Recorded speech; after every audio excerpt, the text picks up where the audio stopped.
ഞങ്ങളെ സംബന്ധിച്ച് ഒരു വിദ്യാർത്ഥി സമൂഹം എന്തിനും പ്രതിഷേധിക്കുകയും ചിന്തിക്കാൻ ബോധമുള്ള ഒരു വിദ്യാർത്ഥി സമൂഹം എന്നുള്ള നിലയിൽ ഞങ്ങൾക്ക് പറയാനായിട്ടുള്ളത് രാഹുൽ ഗാന്ധി അടുത്ത് ഈ മറുപടിയാണ് ഞങ്ങൾക്ക് പറയാനുള്ളത്. അതായത് കട്ടവനും വാങ്ങിയവനും ഇടനിലക്കാരനും ഒക്കെ ഒരേ വീട്ടിലാണുള്ളത്. അപ്പൊ അത് വീട്ടിൽ പോയിട്ട് നല്ല രീതിയിൽ അന്വേഷിച്ചാൽ മനസ്സിലാവും അത് ആരാണ് കട്ടതെന്നും വാങ്ങിയതെന്നും വിറ്റതെന്നും എല്ലാം. പോറ്റി ഉൾപ്പെടെയുള്ള ആളുകൾ ആരുടെ വീട്ടിലാണ് സന്ദർശിച്ചതെന്നും മറ്റുള്ള കാര്യങ്ങളൊക്കെ വിശദമായി വീട്ടിൽ നിന്ന് അന്വേഷിച്ച് അതിന്റെ വിവരം എടുക്കാവുന്നതാണ്.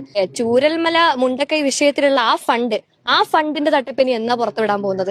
അതും ഈ ഇലക്ഷൻ പ്രചാരണ പരിപാടിക്ക് വേണ്ടി മാറ്റി വിനിയോഗിച്ച് വെച്ചിരിക്കുന്നതാണോ എന്നുള്ളതിന്റെ ഫണ്ടും കണക്കുകളും കൂടി അവർ പുറത്തു വന്നു കഴിഞ്ഞാൽ കുറച്ചുകൂടി ഉപകാരപ്രദമായിരിക്കും. ഇപ്പൊ സർക്കാരിന്റെ ടൗൺഷിപ്പ് പദ്ധതി ഉൾപ്പെടെയുള്ള കാര്യങ്ങളെ കുറിച്ച് ഒരുപാട് വിമർശിക്കുന്നത് കണ്ടു. എന്നാൽ ഞങ്ങൾക്കിവിടെ പറഞ്ഞു വെക്കാനായിട്ടുള്ളത് ഈ ദുരിതബാധിത മേഖലയിലുള്ള വീടുകളിലുള്ള ആളുകൾക്ക് വരെ വ്യക്തമായ ബോധ്യമുണ്ട്. ടൗൺഷിപ്പ് പദ്ധതിയുടെ ഭാഗമായിട്ടുള്ള 178 വീടുകളുടെ പണി പൂർത്തിയാക്കി കഴിഞ്ഞു. എന്നാൽ ഇവർ ഈ ഫണ്ട് പിരിച്ചതിന്റെ ഭാഗമായിട്ട് ഒരു വീടിന്റെ തറക്കല്ല് പോലും ഇതുവരെ അവിടെ ഇട്ടിട്ടില്ല. ആദ്യം ആ ഫണ്ട് മുഖേന കണക്കും കൂടി അവർ പറഞ്ഞു തന്നിരുന്നെങ്കിൽ വലിയ ഉപകാരമായിരുന്നു.